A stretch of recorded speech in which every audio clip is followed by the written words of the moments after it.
right, let's take a look at lesson 322. How can we rewrite it? Connecting addition and subtraction. For the first problem that I'm going to go over with you in class to kind of illustrate this connection, we have two problems to look at. One is 6 plus -2, and one is 6 minus 2, or 6 subtract 2. If I am going to add a -2, it means I'm going to go from 0 to 6 and then go backwards 2. So that would end up being 4. And this, we know, if I have 6 things, I take away 2, I also end up with 4. Now, what is happening here is we are changing the inside of the problem, the equation. This does not have a positive in front of the 2, but this could be, we could write it in here, and this could be 6 subtract +2. This is 6 add -2. So what we've done is we've just kind of flip-flopped where those symbols are, and we don't change the value of the expression. We just make it a little bit easier for our brain to kind of think about and process. This one here, 7 and 8500 subtract -5.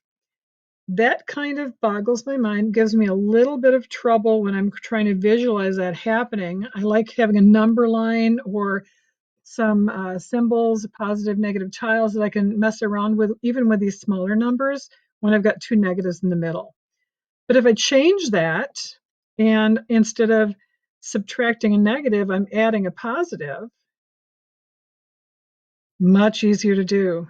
This problem here would be 12 and 8500ths.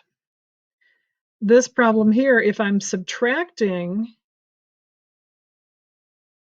5, I go one way. If I'm subtracting -5, it's kind of complicated in my brain to think about, but knowing what I figured out here and the patterns that you've been seeing in the last few problems or lessons that we've been doing, you'll notice that this does technically make some sense. We can draw it out in a number line form or with tiles if you'd like to. Just come and stop by Schoology conferences at 9:30 and we can do that together.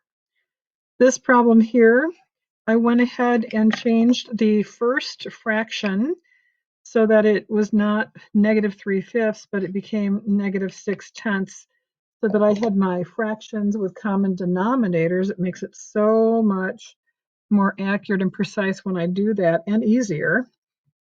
I have -6 subtract 3, -6/10 subtract 3/10, which is kind of hard for me to think about. But when I look at this one, -6/10 and -3/10, that is a lot easier for me to consider. And this one, it makes sense that that's going to be -9/10. And if I change this one, just flip-flop those two signs, I end up getting the same situation as I have in the second problem. Here, 0 subtract 5, very simple. If I have a number line, I can see that. I can almost close my eyes and visualize that with a number line. If I have nothing and somebody takes, well, if I pay for something with a check and I don't have enough money in my bank, that would give me a -5 balance and I would be bouncing checks. That would not be a good thing.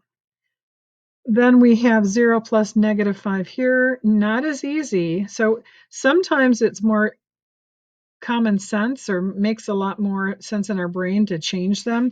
This one, if we change that to an addition problem, it doesn't necessarily make my brain think about it any easier. This is still going to be -5 though. The next problem we have is -8 subtract -12. Little bit easier when I look at this. -8 added 12 to it, then I know that I'm going to go from -8 to 0 and then 4 more. And I know that I've just changed these things to be the opposite of what's over here. So I'm going to make my 4 there. This problem here is two negatives, and this over here should be add. So if I'm adding 0 and 0, 1 and 125 thousandths, my answer is going to be 0 and 125 thousandths, and it's going to be positive. Same thing here, 0.125. All right. And then moving on here, on our way down to number 343. I can change both of these signs in the middle if it makes it more easy for me. And usually when it's a negative subtract a negative, it's really complicated. So I'm going to add these. And when I have 186 hundredths, and that's negative, and I'm going to add to that,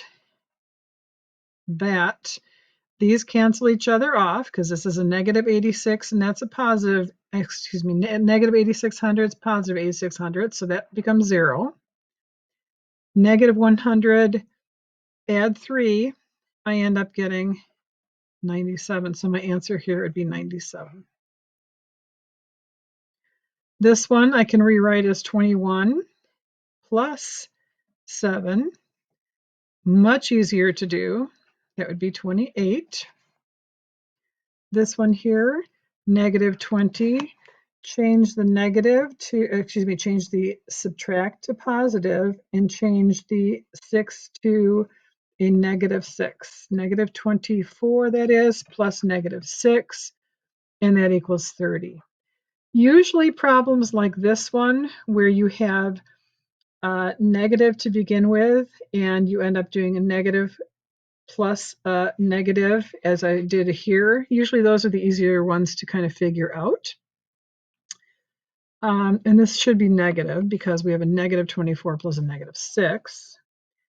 This problem here I can rewrite as negative 4 ninths. That's a subtract, so we make it add. We make the second number a negative. And so this one becomes negative 4 ninths plus negative 3 ninths gives me, that's right, negative 7 ninths. And then we have this problem here, 0 subtract 1 and 1/12. If I change that to 0, add positive, actually that one doesn't make any sense at all.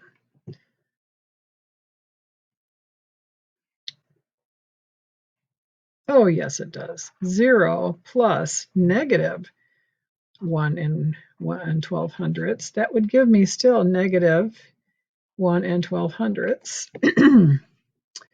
And then for this one down here, I can rewrite this 0 plus 37 and 1/4, or 37 and 1/4.